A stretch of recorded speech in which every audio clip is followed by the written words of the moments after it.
Well, good morning, good afternoon, good evening, wherever you are in the world. It is Dr. Jan Fortman with Relationship Matters TV. I hope everyone is having a beautiful, beautiful morning, afternoon, or evening.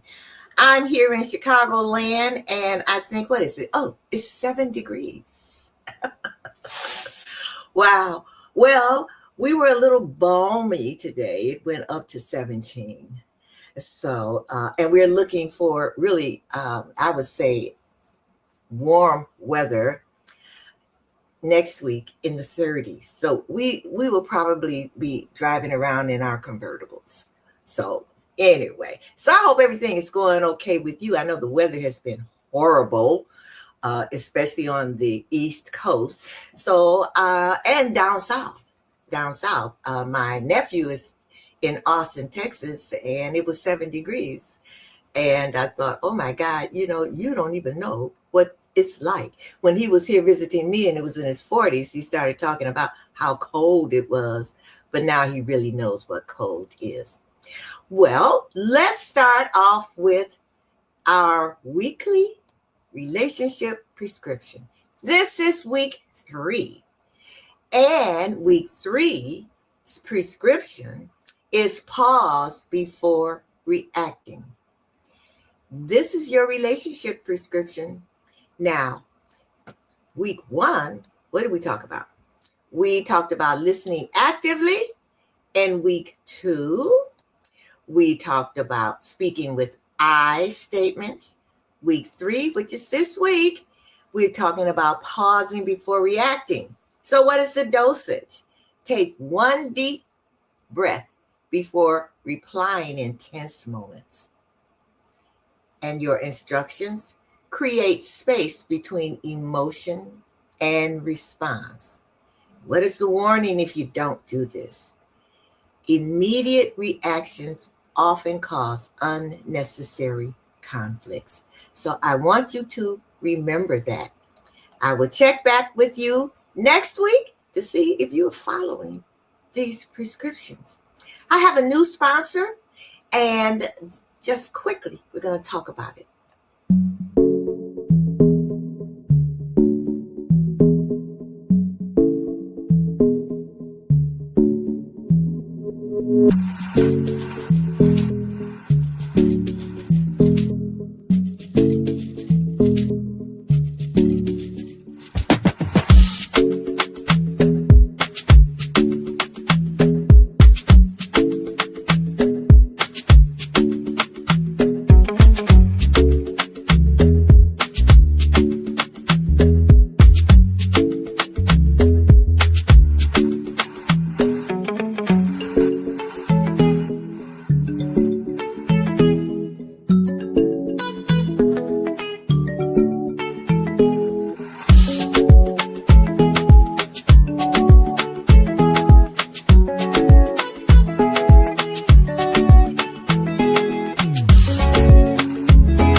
So if you want to experience Africa like I did, you have to get in contact with Tarek Tours. They're going to be on in February, and we'll get more involved. Now, I am so excited about my guest, and you're going to be excited too.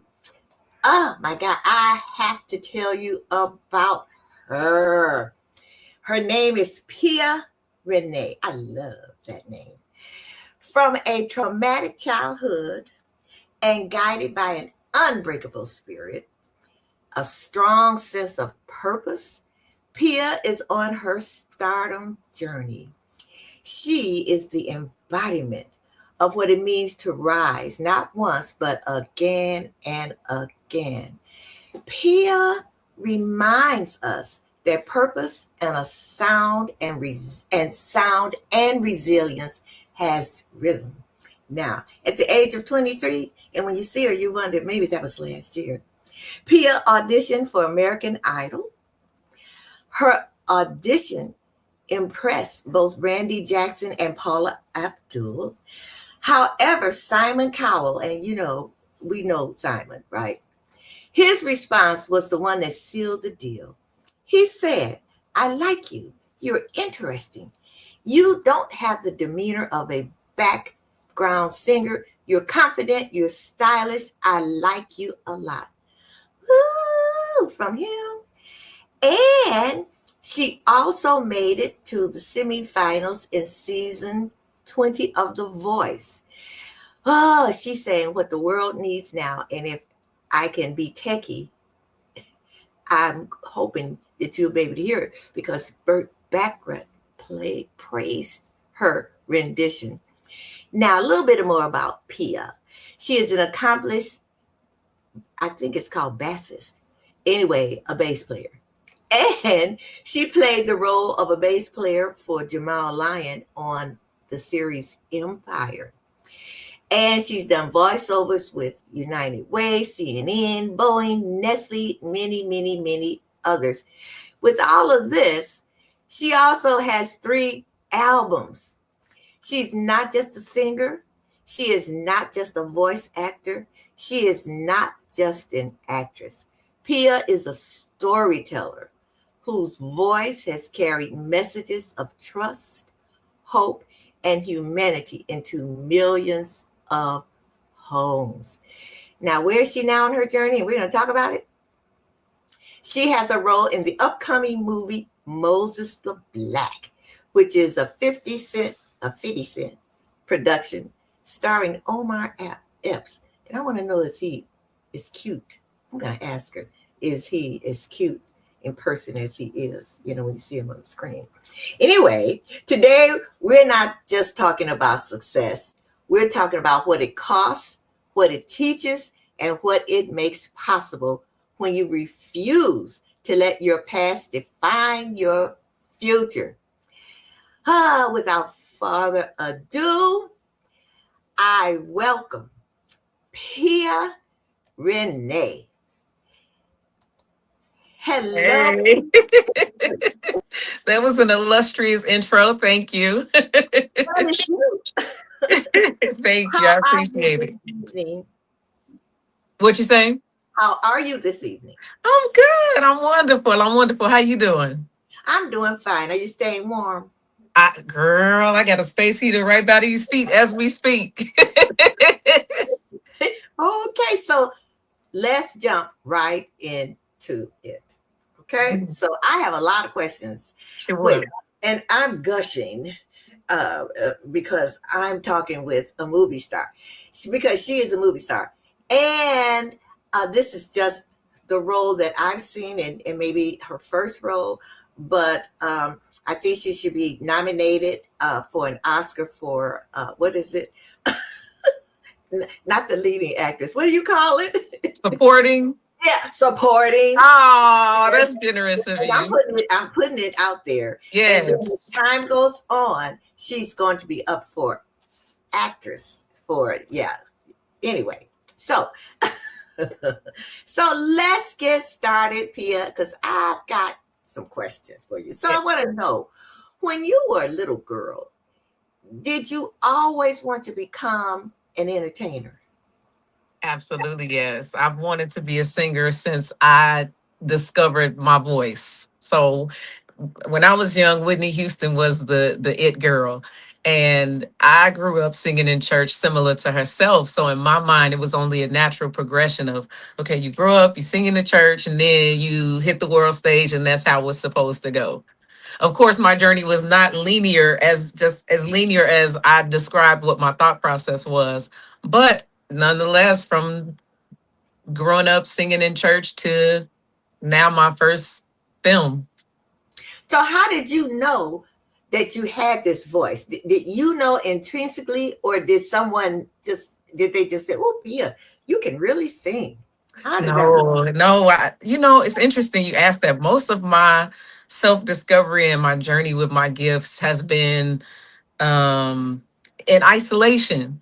I've grown quite tired of that at this point in my life, but a lot of what I've discovered about myself has been by myself. So when I was a little girl, again, Whitney Houston was everything. And of course, Disney on VHS was the thing. So I was in that phase of my life around 6 years old where I watched the same movie over and over and over again, multiple times a day. And that movie for me was Snow White. So there's a scene. I don't know if you remember Snow White. You was probably good and grown, and one thing about no cartoons at this time. But there's a scene where she's singing to the birds, and the birds are on her hand, and they going from her hand to the branches, and she's. And I watched it, and I was like, I wonder if I could do that.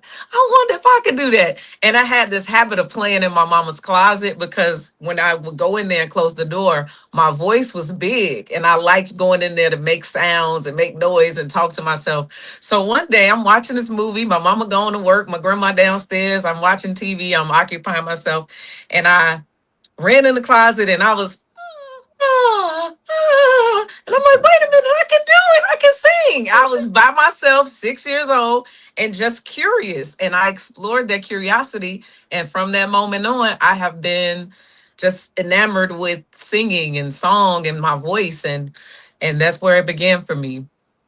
So have you had to take voice lessons or Yes. okay. Yeah. So Okay. I'm technically classically trained. So I went to um Harold Washington College. So I was not motivated to go to college for nothing. I mean, not that I just didn't. When I had the opportunity to go right out of high school, I just had this aversion to the paper tiger. I didn't know what to do financially aid wise. I didn't have like a guidance or to push me in that direction and give me the support I needed. So I was very intimidated by the process and what I may have needed to do for myself. So I just decided to work. So right when I decided I wanted to learn how to play bass guitar, I was like, well, I'm gonna go down to the school and see what classes they got. I went down to Harold Washington College, enrolled in the music performance program, and I studied voice and bass guitar. So what made you want to do a bass guitar? What Good question. yeah. So good question. This is a good question. So I wanted to be Prince. I wanted to be Whitney Houston and Prince, a fusion of the two. So the church I was going to at the time, my daughter's grandparents' church, her paternal grandparents, their church. One of the musicians, his name was Donald Kelly. I was like, I want to play guitar. I want to learn. He bought me an electric blue Stratocaster. I was so excited. I'm gonna learn how to play guitar, but I had no cognizance of what was beginner, intermediate, and advanced learning material. So I went to Guitar Center. I got the most advanced book that they had, which was the Guitar Grimoire. I had no idea that it was advanced. I just knew it was a guitar book. So it came with a DVD player and this book with scales and molds and all this thing. I knew nothing about none of that stuff. So I popped the DVD in, cracked the book open, and the man started talking. And I did not understand a word of what he was saying. And I just start crying, like, am I slow? Like, what is this? Like, what is a mean, a mode, a scale? Like, what is this? And I cried. So I'm like, I don't get it. I don't understand. So I went down to Harold Washington. I walked in the building, immediately intimidated. I didn't know where to go, who to talk to. I'm looking around, there's security guards, there's people walking in, and I just, like, the world slowed down and I couldn't hear. And I'm like, "Oh, what do I do? I'm afraid, I'm nervous." So I went to the security guy. I was like, "Excuse me, do y'all have guitar classes?" He was like, "Yeah, you get the book over there." I'm like, what book? What is he talking about?" So of course I'm nervous. I'm shrinking. So I don't know. I don't see the book he's talking about, which he was talking about the course catalog. But to a person that's a novice, I Yeah. don't know what the fucking book. What is he? Excuse me. I don't know what book he talking about. So I feel defeated, deflated. So I'm getting ready to just walk out the building, and I saw a man walk past with a gig bag on his back with a guitar on his back. I ran out the door and chased this man down the street. I said, "Excuse me, sir, excuse me. Where can I take? Excuse me." So he stopped, turned around. I was like, "Excuse me, do you know where I can take some guitar classes?" He stepped back and looked me up and down. He said, "Guitar? Don't play guitar, play bass." I was like, "What? What's the difference?" And then he unzipped the bag, and he said, "This one got 5 strings, but usually people start with a 4 string." And I'm like, "Okay." And he was like, "Get you a bass. I'll teach you how to play bass." And what's serendipitous about that, the first guitar I ever picked up was a bass. My Okay. daughter's grandfather plays bass guitar, and I would pick it up and I turned it upside down. That's how, I'm left-handed, so that's how I knew I played Okay. left-handed. So serendipitously, the very first guitar I picked up was a bass. But Wow. in my mind, I'm like, all right, I'm finna be Prince out here, and that ain't that's not how it worked out. So I ended up playing bass guitar. So that's how I ended Oh up my goodness. choosing bass. So here's someone, Lordstein Woods Walker, and she says, "Oh, Harold Washington College, that's great. We're having a program there in April, and she needs to meet you." And Okay. she's a mover and a shaker. Okay. Yeah, What's the yeah. program they're having? What can we ask questions of the Yes, you audience? can. So, Lordstein, put it in the chat what kind of program you're having. So let me, while she's doing that, let me ask you. So was your gift of playing the bass guitar, is that what got you in to be in the series Empire playing the guitar for Jamal? Absolutely it was. So and that's my very first time cracking a TV. Well, no. That's not true. American Idol was. Right. So a very prominent bass player here, Chuck Webb, he is friends with one of the music directors, well, one of the music directors for Empire. And he spread a wide net like, hey, we need a female bass player. Can you look and scour and see if you know anybody? So Chuck posted it on Facebook, tagged me on it. I sent him some pictures. They saw my pictures and they was like, hey, come on, we want you, get in here. So yeah, that's what opened the door for television. So in my life, one thing has piggybacked off the other. And I'm so grateful to have been a musician along with being a singer because that has opened up other doors. My voice has opened up doors for me to act. My instrument has opened up doors for me to sing and act. And me being a musician as well as a singer has caused people to have a different type of consideration for me than they just would have had I Yeah. just been just solely a singer. So Yeah. I'm grateful to be a multi hyphenate in terms of my artistic ability because all of these things piggyback off the other in terms of like opportunities that it produces for me. Okay. Okay. So Lordstein says it's the annual Harold Washington College celebration of his birthday. The Oh, program okay. will be April 16th. Okay. Okay. All right. Yeah, she lives, well, she grew up in Aldgate Gardens in the projects with me. Oh, Yeah. Yeah. nice. So we are project girls, Aldgate Gardens girls, as we say, AG for life. Always. Uh-huh. So, when I read your bio, you described your childhood as traumatic, yet Mhm. you carry an unbreakable spirit. So, what inner promise, if you did you make to yourself back then that still guides you today? Mhm. You know, it evolves. It's not a static, oh, this is what I said when I was 12, and this is what guides me. It's an evolving sort of thing. Okay. When I discovering the ability that I had to sing in my mind, well, that's what you're supposed to do. You can do it. Not everybody can do it. So it's something significant about that. So do it. I often tell people, especially if you grow up in a Christian background or anywhere near the proximity of biblical anything, Mm-hmm. there's a term, miracle signs and wonders. That's all throughout the Bible. And I often say the fact that you have seen me on anything on your TV and you've heard my voice on in any capacity is a miracle, a sign, and a wonder. I don't come from the type of background that was like, oh, Pia, you could do it. You're great. You sound amazing. I was told to shut the F up, turn that S off, Oh, go sit down somewhere. You shut up. I'm tired of here. You repeat the same phrase and over. I didn't come from a background of we're gonna groom our daughter, granddaughter, niece for this line of work. I didn't come from that. I knew I had an ability, and after a while, I used to have really, really bad stage fright, extremely crippling anxiety, just in general. And then of course, put it on the stage, it's like 100 times worse. And I got to a point when I was 17 where I was tired of failing. I was tired of singing songs with the mic shaking or singing songs and like blanking out and forgetting the words. I'm like, I know when I'm by myself, I know what I sound like. I know what I'm capable of, and I'm tired of failing. So, um, again, I hope I'm answering the question, because sometimes when the train is going to get off the tracks a little bit. Um, my childhood was not one where I was supported, and also I think about the fact that my grandmother wanted to be a blues musician. Um, she wasn't a virtuoso vocally, but she wanted to sing and play guitar. And my grandmama was told that's the devil's music. You a devil child, because she was left-handed like me, and she got her hand beat on all the time. And so she became very fluidly ambidextrous. She could write equally well with both hands. Okay. So I think about what I'm able to do that none of my grandmothers, none of my aunts, uncles, my mom, none of them can sing.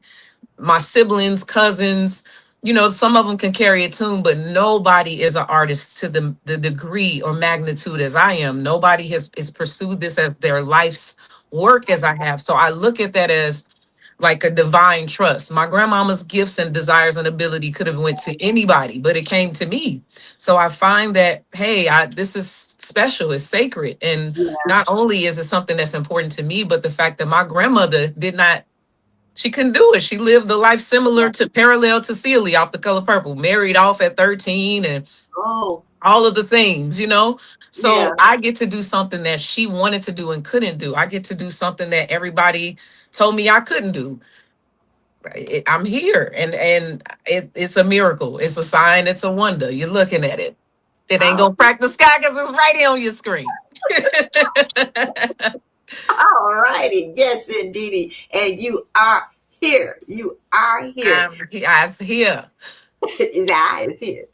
So, now, when you were on American Idol, Hmm. and Simon said, what he said, how did that make you feel, number one? And when he said, okay, you are not a background singer, Hmm. uh, did you already feel like you were a lead in your own life, or did that particular moment help you to, oh, I don't believe people, help you to claim it? Answer the phone. What they I'm want. not answering this phone, girl. They know not to call me when I'm on. Hmm. And they probably say, I just wanted to ask a question. No, I'm not answering. Text. Go ahead. So go ahead. Okay, so by the time I got in front of Simon and them, I was already in school. I was playing for a reggae band, singing background in a for Ethiopian artists.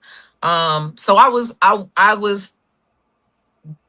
cutting my teeth as a professional, and I was already firmly decided about what I would be about from a little bitty girl. So him saying that to me, I was just happy he didn't say anything berating to me. And the moment leading up to standing in front of the three of them, it's a gauntlet before you get to the TV screen on any of the singing competitions.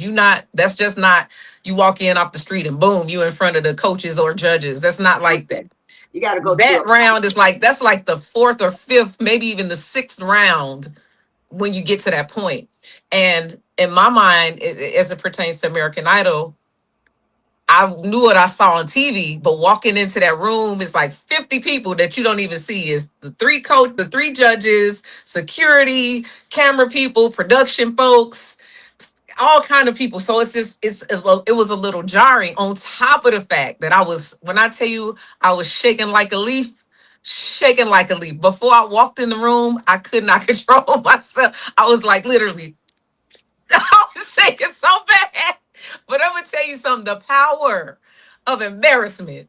Oh my God, it's a real thing. And it's a Okay. superpower for me, because I will not embarrass myself. Okay. Not on the internet, not on camera. I'm never gonna do it. So I was out there. Ryan Seacrest was standing here, and he was looking at me, and I'm just like. And I'm like, Pia, please, what we gonna do? Oh my God. So I'm trying to breathe. I'm trying to calm myself down. It ain't working. I get to standing up and it's like I'm a robot. I'm shaking. And as soon as that door opened and I walked in, All right. gone. It was gone.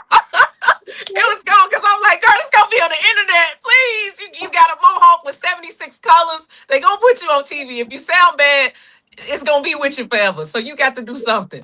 So I walked in there, saw the three of them. I didn't know what to expect. Randy was a little standoffish. Paula she's interesting depending on what day it is. Simon was the one. I didn't care about the other two. They could have said your mama is whatever. I wouldn't have cared. I really wanted to win Simon over. And when he said what he said, I could have passed out, dad, and came back. And yeah, I was all right. That's all I wanted. Wow. Wow. I can imagine. That's, oh my goodness. And like I said, people look to what is he going to say? Exactly. Wow. So one thing you said about your journey, and like it's not linear. And so it's like to me, it's like, you have to take detours. So how can I put this? Your experience, what is it teaching you about the power of being open to detours? The power of pivoting. I'll put it that way. Yeah, I wouldn't call it detours. I would say more so pivot. So again, I didn't come from a musical family in the sense where daddy, my daddy is Bob Marley okay, I got you. God, I always want to say his name. Donny Hathaway. I don't come from a legacy where I could just slide into and just take on that momentum that was carved out for me. So in my mind, I had my children very young. My children have always been with me and a part of my journey. So I was never set up in a way where this was just all I did all the time. I had to go to school. I had to work. I had to make sure that we ain't sleeping in no car, showering at the gym. Now, if it was just me, I probably could have lived that life. But I don't believe that any artist should ever starve.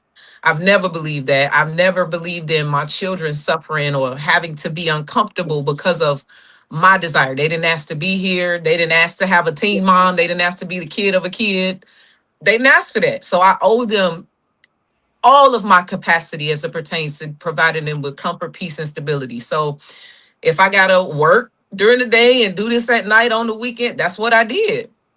Even when I was a student, I was still working in different capacities to have some sort of funds. So I've never not had something going on simultaneously with my dream work or my life's work or my creative endeavors. So my ability to pivot is very strong. Now, what I have grown weary of at this point is the nature of the peaks and the valleys that come with being in the entertainment industry. You have times where it's good, it's milk and it's honey. And then it's time where it's dog food and what? Who are what? So you got those times. So I don't like that. I don't like that, but I know that there is a certain push that is required of, so you can do this or you can do this. And in order to go from glory to glory rather than from peaks to valleys, that requires you to put some fire under your behind to push yourself like this rather than being subject to this. So I know for me, I don't want to get off topic off your question. No, go ahead. I want to make sure that I answer the question actually. So pivoting, always have had multiple things going on, always have had to function in some sort of multi-capacity, dualistic kind of fashion. So I have that muscle. I'm tired of it though. I'm tired of pivoting. I'm like, I'm fucking busy. I'm tired of this shit. Do not put me on Facebook jail. I'm sorry. Girl, please. I won't do it again. F word. It was like, oh, please. Okay, I won't do it again. I Forgive understand. me. So, um, now you also auditioned for The Voice, Mhm. and you made Top you were nine. in the top finalists. Hmm. So, how was that different emotionally for you from American Idol? Well, Idol was a lot rougher. They were a lot more heavy-handed than The Voice. They were not nice at Oh, all. oh, And for example, like, um, I don't know if you noticed where Simon will start off liking people, and then later in the show, it seemed like he got it out for him. Yeah, so I don't know if you noticed those little papers they have when people are auditioning. So yeah. they're handlers that are kind of always observing what the talent is doing, Uh-huh. and they can shape the judges in the American Idol. Their opinions. Yeah, they can shape their opinion of you. Okay. Like, say if somebody says you're intimidating, I ain't do nothing to you, lady. You got issues. I ain't got nothing to do with you. Just scared of me because I Okay. got a tattoo on my face and a mohawk. That ain't got nothing to do with me. Okay. That's on you because you from a small town. I don't got nothing to do with that. So Okay. if they say I'm intimidating, then the judges can feel like I may have done something that's Oh, untoward towards someone when that's not the case. But nonetheless, that's how Idol was. And then there was when we were doing Hollywood Week, there was a young lady who was really sick to the point where she was laying face down on the bathroom floor. So she had to be in a yeah. bad way to. Yeah. So the handler, she was like, "I'm sick. Can you get some help, please?" They left the bathroom, came back with two camera guys. We in the women's bathroom, mind you, two dudes with cameras, not EMS, not a medic, cameras. This girl Well, on the floor. And this is the women's bathroom. What are we doing? So that's the only way you was gonna get the cameras off you if you don't want them is to have like a can of Pepsi in your hand because Coke was the sponsor. right. Right. But they were like that, though. So we would go to bed. They could knock on your room door at 3 a.m., wake you up. I got on the do-rag and the lime green dress. I'll sing us a song, do us a dance. They did stuff like that.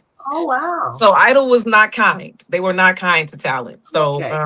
but don't get me wrong. There were some people that, the production Yeah. staff and Yeah. the production assistants that Yeah. were great people, but just the overall manner in which the show it wasn't okay. And then like one of the producers, like when we were doing Hollywood Week, I want continuity in my shot. Do not move. Don't go anywhere. So what if I got to use the bathroom? I can't go. You know what? Like the way they talk to people is just, it's not Right. okay.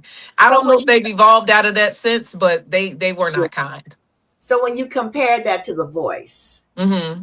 yeah. So So the Voice, the voice was a lot more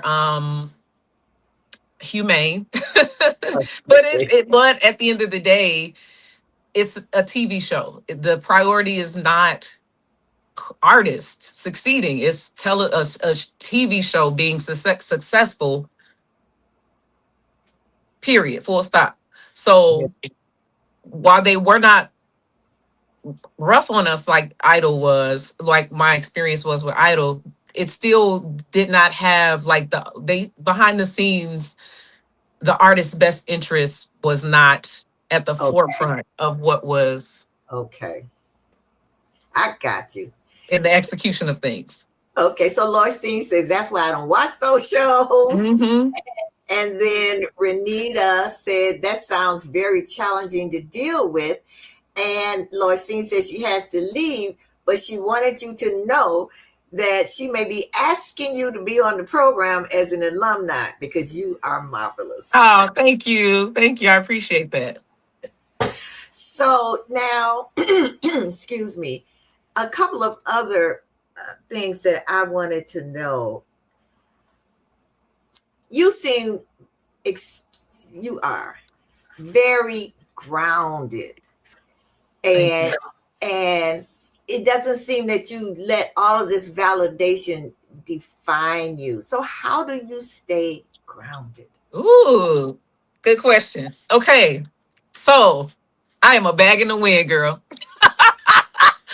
I am a balloon with no one holding it. When the wind blows, there I go. I will say, in terms of being, I know where I come from. I know Okay. where I come from. I know every statistic that I've been a part of and everyone that I have escaped. It is Okay. not lost on me that I'm supposed to be something that everybody is based on what the cloth I'm cut from. I ain't supposed to be any of these things, you know? I'm aware of that. I'm keenly aware of it. And I also recognize that some of my most profound moments and my most graceful movement has been when my vulnerability has been at the forefront. And I also recognize the system in which artists are coaxed to operate in. You got the queen of this, the king of that, there can only be one. Yeah. Why? You Yeah. know, beautiful Yeah. voices literally are a dime a dozen. And that's not to diminish the power and the necessity of those things, but it just speaks to the necessity of them. So Yeah. in the system where you have to fit into some sort of mold, if you in pop, you aging in dog years, and if you don't look the part, you're too old, you're too this, you're too that. I Yeah. don't want to be a part of that. I don't enjoy having to chronically detox myself from this spirit of competing with someone that literally there is no way for me to compete with. I cannot beat you at being Dr. Jan. You can't beat me at being Pia Renee. So what is this whole thing of, what is this cattiness, especially among female artists? You see people pit women against each other all the time. You artists get pitted against you. Michael Jackson and Prince, Beyonce, Rihanna. For what? For Yeah. what? So I made an active decision that this is what I do. I enjoy it. I love it. But I know where I come from, and what I come from, some of these folks that's judging or feel like they have the wherewithal to inform me as to how to behave or how to look, you would die in my shoes. You would die walking in the steps that I have come to in order for you to see me eye to Yeah. eye, face to face. So you telling me what I should wear, how I should sound, I don't, ma'am. Yeah. You don't want to see me in no other capacity. I'm allowing you to speak because I'm choosing to be a part of something that you have some sort of authority in. But you cannot F with me. I didn't say the word. You can't F with me. That's why I stay, and that's how I ground myself. I know where I come from. I know what I've come through, and I know the seemingly insurmountable difficulty that life before age 13 had for me. So I would be remiss to behave as though being on TV with some folks, what Yeah. y'all gonna do? What you gonna do? Yeah. Yeah. Shoot, you Pia be Pia. I mean, I've seen and experienced things that, child, please. What Yeah. Yeah. this person? Go ahead, We'll go have ahead, go ahead. one day we'll have to talk. Mm-hmm. Me and you privately. Yeah. Mm-hmm.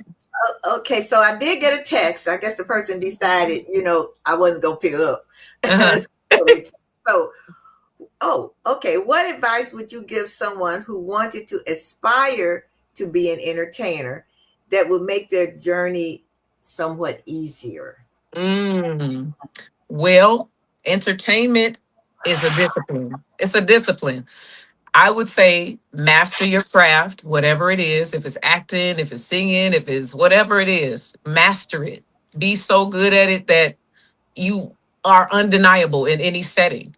And then be the master of your own stronghold. There's a song Prince has about cream. Get on top, I am a. cream. I know. Look. I got a video where I was playing air guitar because I was So be the cream of the crop. Challenge yourself. Know your business in and out. This is a business, and you can be as talented as all get out. But if you do not prioritize knowing how them checks are cut, how those royalties are calculated, how you should be paid, who should be doing what and when, you're going to do yourself some harm. So you have to bring balance to being talented. You have to approach it as a discipline. It's cool when you got the outfits and the cameras flashing and all of the things. But if you don't have your business in order, you will be a You be famous and can't pay a light bill. You'll be famous and can't go to the doctor because you can't afford it. So you have to set yourself up to be the master of your domain in every capacity, in every way possible. All right.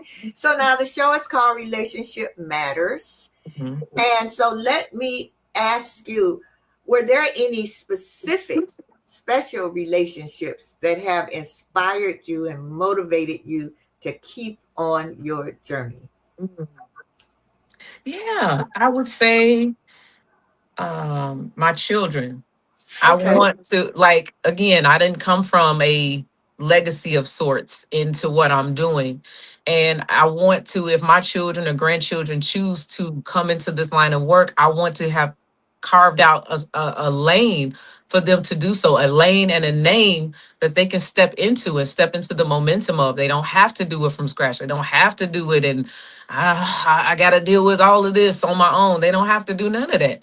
And even if they don't choose it, I want to have done business and invested myself well enough to where the products and experiences that I've crafted can make life more comfortable for them.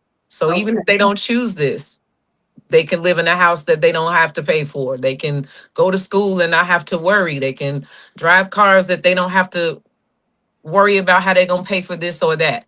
So I desire to well, the relationships that inspire me is number one, my children, my relationship with myself, and my absolute dogmatic determination to not be deterred by any voice other than my own. Okay. All righty. I love that. I just really love that. So this last question that I have for someone who's watching and or listening right now, because this is a live stream, but they're also just audio. Mhm. And then there are people who will be, watching on YouTube later and everything because it's recorded. And you talked about pivoting. Mhm. So for someone watching and listening right now who feels stuck in the past, uh, I just can't move forward. I'm just here. Things are not working out right. What would Pia today say to the version of herself when you were just beginning? So the pivoting, what would you say to people? Ooh. Um, Being stuck is an interesting place. Feeling stuck is an interesting place because you never really are, because time is always moving. The sun is rising and setting every day, and there's motion always around you. So I would say get quiet and listen, because the answer is always there. It's either real, real loud because you're real, real close to some danger, or it's real quiet because you need to settle down and get grounded and listen. We always know what to do. It's whether or not we're willing to do what we're being told we need to do. Um, so I would say if you feel stuck, just get quiet and listen. Okay. Right, right, or just listen. Put your feet in some grass, or if it's too cold, just get quiet, turn off all the noise, all the distractions, and just sit with yourself. Because usually when we feel stuck is because we're running in the wrong direction away from what we should be doing. And oftentimes it's dealing with some stuff that we rather not deal with. We rather shop our way through it, socialize our way through it, whatever through it, other than deal with it. So Right. stuckness is often the result of an unwillingness to deal with something that's unpleasant or feels inconvenient or unnecessary. Okay. So now let's talk about Moses the Black. Okay. How did you feel to wait? First of all, I wanted to ask you: is Omar Epps as cute as And when yes, he is. As cute as he's been since the 90s. Yes, he is. And he's like seasoned man fine now. Yes, he is. So how did it feel to meet Fitty? Oh, you know what? I Right. learned a lot from him without him saying a word. Oh Really? man, he is a master class without even talking. Oh, it was rich. I watched him a lot. And what I Okay. noticed is, and granted, we ain't in the back alley nowhere. We at a premiere, so I know he's different ways in different environments as anyone would be. But I noticed, he was very hospitable, very gregarious. Hey, how you doing? You know, like almost like a politician, kissing babies, taking pictures. And the tough guy that everybody is familiar with, the king of petty that everybody is familiar with and have knighted. I know that that's in there, but in this setting, you so solid in the fact that if you gonna go there, you gonna go there. I'm gonna just be, hey, what's up? Because if you Okay. overstep this, what you gonna get? You already know what you gonna get. So for Okay. me, I was like, why he doesn't walk around with this veneer of of I don't want to say toughness. He don't walk around with this tough guy Okay. machismo exterior, even though I know that that's there. He don't have to lead with it, because if he got to pull it out, it's gonna be there. I don't have to lead with it, because you all know, the world knows, everyone knows the world over what I'm capable of. So I Yeah. can have a good time, because y'all already know how I'm coming if you transgress me having a good time. Okay. So he told that I learned a lot, because as a woman, RBF is real, and posturing yourself in a way where you get people to back up off you is a reality. Sometimes you have to have a certain posture about yourself so people don't try you. But I learned, if you really got that in you and you about that life, you could just be as calm and kind, cheery and kind as you want to be. Because if you have to flip the switch or show them a different side of yourself, you just gonna have to do it. So there's no need to be nervous about it. Like, please don't make me do it. Please don't make me do it. Like, no, don't make me do it. But if I gotta do it, here's Johnny. All right. So now, if people want to learn more about Pia Renee, this is her website. It's for people who are just Audible only. It's Pia www.piarenee.com. That's piarenee.com. And for her Facebook, you really need to go to her Facebook page. You really, really do. And that is I am Pia Renee. And in her Instagram, I am Pia Renee. You will be like, OMG. And I'm going to tell you about that girl. She knows she can dress. Oh my God. You know, I got to learn from you, because I'm trying not to be so conservative. Because girl, when I look at you and I'm like, oh, that girl, she is so sharp. So Lloyd Steen wants to know, and I'm glad you asked, Lloyd Steen. So the movie is out tomorrow in theaters? Yes. Mhm. Yes. Go ahead. Oh, yes, it is in Yeah. theaters nationwide, 1,800 theaters nationwide. Any theater that's within the state of Illinois. Well, you know what? Let me not say that, because I don't know. I didn't do the research. But for the most part, it's in every theater. And if you don't, yeah, so do the little Fandango Google search, have you look for show times and locations. But yeah, we are available nationwide, and I'm super excited. Yeah, they had Omar Epps on Good Morning America this morning. Yeah, and he was talking about it. Mhm. I am just so excited for you, Pia. Um, and I just know you're just going to go. Thank And you. then we're going to see you at the Oscars. And then they're going to say, and the nominees are for Best Actress in a Movie, Pia Renee. And we're going to go, And girl, I'm probably gonna have some kind of Martin Luther King fan over my face doing it. It's like, please, the feelings. Oh my God, there's so many. so what I want to do right now, and okay, so people in the chat, you have to let me know if you can hear it. I want them to hear what the world needs now from you. Okay. So I'm going to share it. Please, please, Janice. So now you all have to tell me in the chat, because I've done this before, and people will say, I couldn't hear nothing. So hopefully they'll be able to hear it. So here we go. The world needs now is love, sweet love. Can't hear it. It's the only thing Oh, man. that's just too little. Man, okay, so let me stop sharing. I can't hear you either.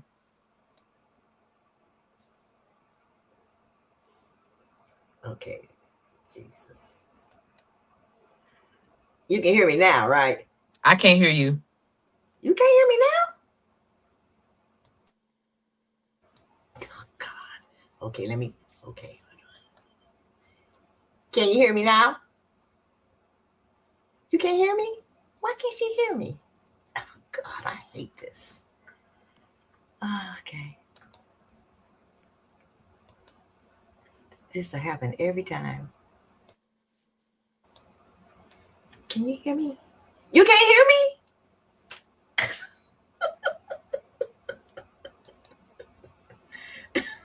Okay. Okay, now what happened here? I don't know what happened. Can you hear me now? I can hear you. Can you hear me? Uh-huh. I can't hear you at all. I don't know what's happening. They need a help desk or something. You should be able to play videos and not knock your sound completely out. Can you access your settings? Mm-hmm. Okay. I'm gonna pause for the calls.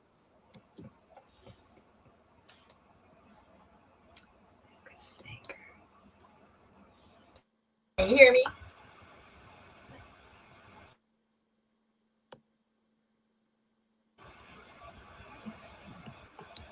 I can't hear you. I'm just watching your head move. Can you hear me? Nope. Can you hear me? Should I come out and come back in? Okay. Can you all hear me? Oh, Lord C says I can hear you both.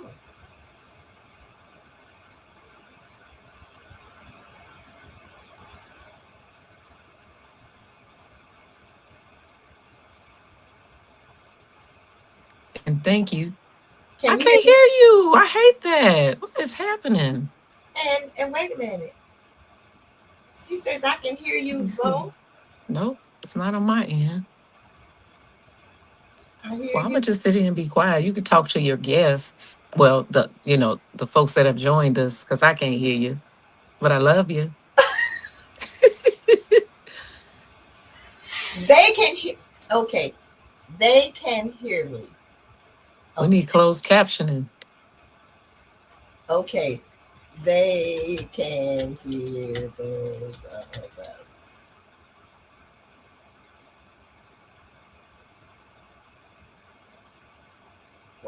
I can't hear you, girl. I don't know what you're saying. Let me go into the chat and see something. Okay, they can hear us. I'm just gonna pose because I don't know what's happening. Okay, well, everybody can hear me. So, this is terrible. So you can see that. This is terrible. I don't understand why this I can't hear you now. I was just giving Miss Walker's comment the thumbs up. Okay. Can you hear me? Can you hear me? I've done all these mics. Can you hear me? I don't understand what's happening now. Can you hear me? Oh, wow. I don't understand it. Okay, I'm going to remove myself this time. So hold on. Okay.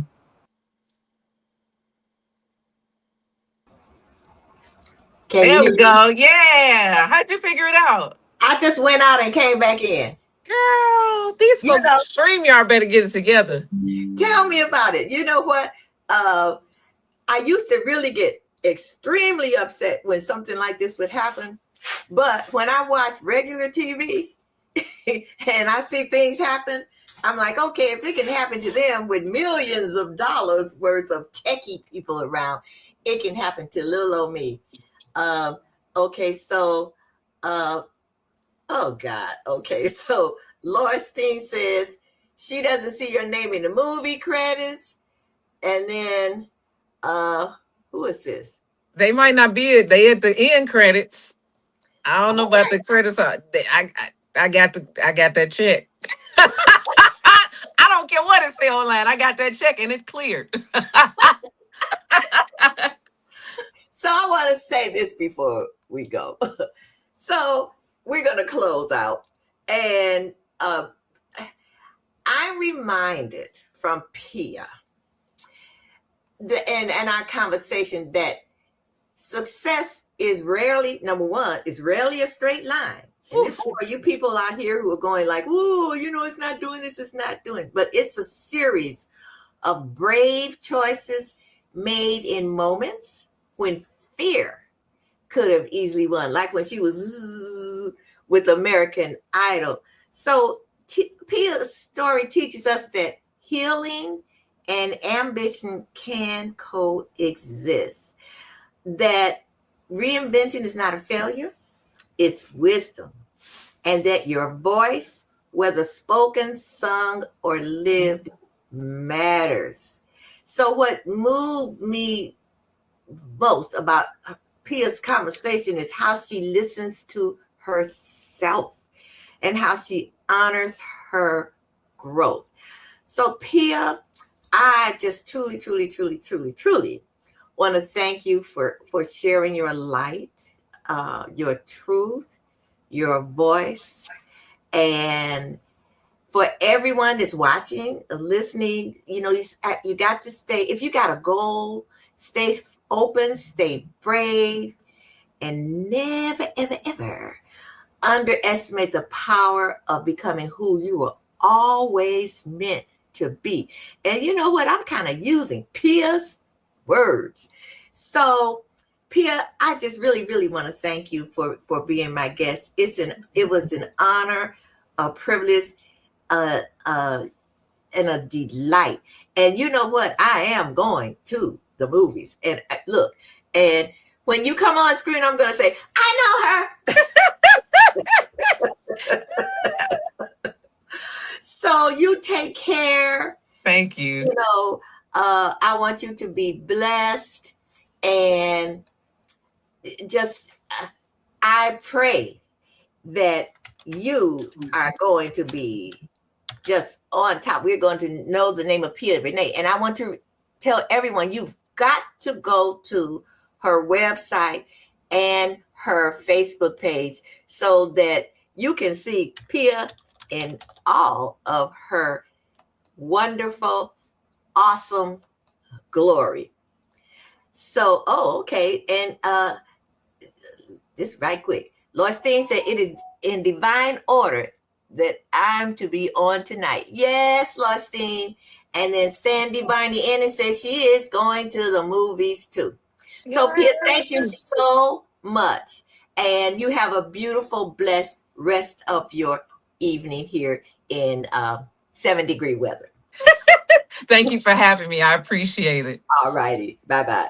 Bye-bye. Y'all have a good night. This has been amazing. This has been wonderful. We got 1 minute left. And I just want to say I just really enjoyed it. And now you all go to see this movie. Go to see this movie. And this is her Facebook and her Instagram. They're both saying, I am Pia Renee. So I will see all of you all again next week on Relationship Matters TV.